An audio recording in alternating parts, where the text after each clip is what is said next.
last day of CES, we're still standing. It's been a rough one, but yeah, we logged a bunch of steps.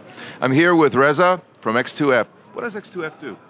X2F is an innovative way of processing thermoplastics and even sometimes thermosets. So what we call it is controlled viscosity molding. I don't want to deep dive into that, but what it does in very simple words is that it can process very high viscosity materials with very low pressures and low temperatures. And this is why we're talking, because what I've seen you guys do is kind of mind-blowing.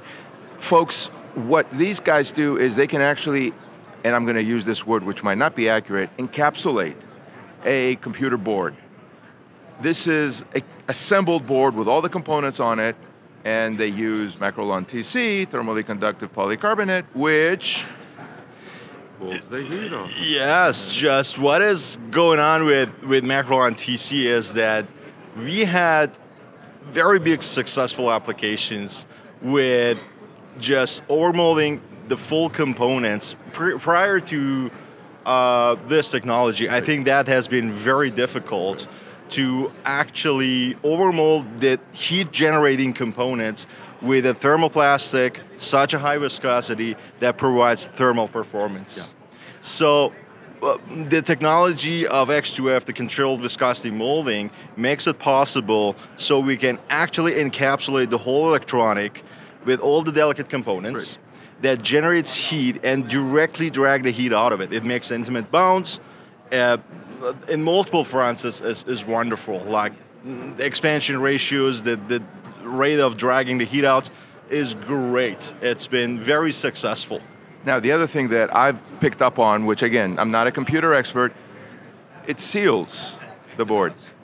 It does. Protection is just a byproduct of this. Like, we never targeted protecting boards, but simply encapsulating it for the sake of heat sinking, it's also providing a great protection. So protecting encapsulation plus thermal performance is a great combination of the Macrolon TC.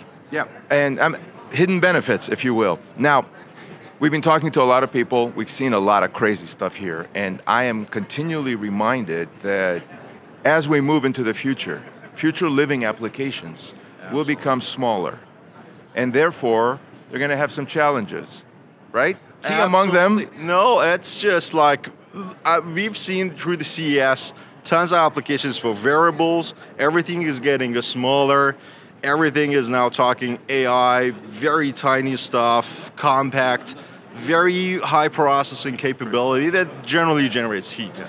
Everyone needs to encapsulate, everyone needs to drag the heat out, and to be high performance, make a longer lifetime of the components, and that all comes with Macrolon TC overmolding. And without really talking about any specific applications, I'm going to close by saying the future is really bright, folks. These guys have a really cool process, and I foresee all sorts of uses. So thank you. Thank you. Let's meet next year and just make stuff happen. Sure, thank you very much.